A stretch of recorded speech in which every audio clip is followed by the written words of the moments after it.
દીતવારનું પ્રભુ વસન 29 ડિસેમ્બર 2024 સંત લુકસ પ્રમાણે પવિત્ર હંદેહો અધ્યાય 2 વસન 1 હિલીન પસાર 2 તક.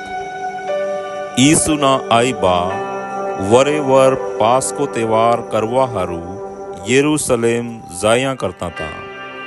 જેરા ઈસુ 12 વર્ષનો થયો તેરા ઈ હંગળા દસ્તુર પ્રમાણે તહેવાર વાળવા યેરુસલેમ ગયા.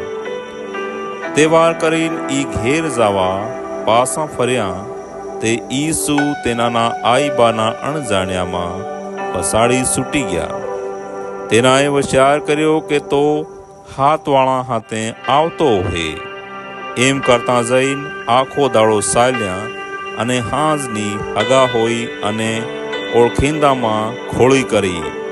જેરા ઈસુ ને જડ્યા તે ઈ જોવતા જોવતા પાસા યેરુસલેમ પૂગ્યા.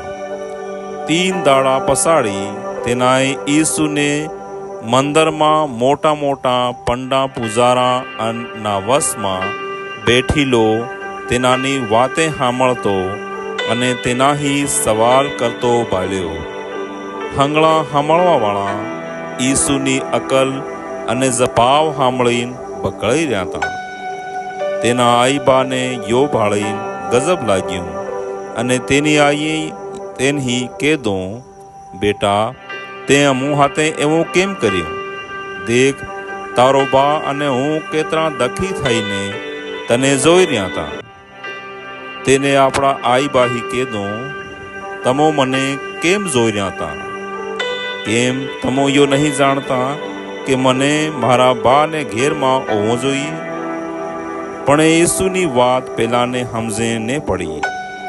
ઈસુ તેના હાથે નાઝરેત આવતો રહ્યો અને તેનાની કેત માર્યો.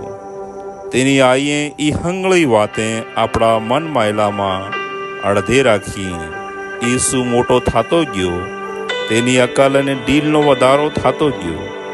તે ભગવાન અને મનખાના દયાભાવમાં વધતો ગયો.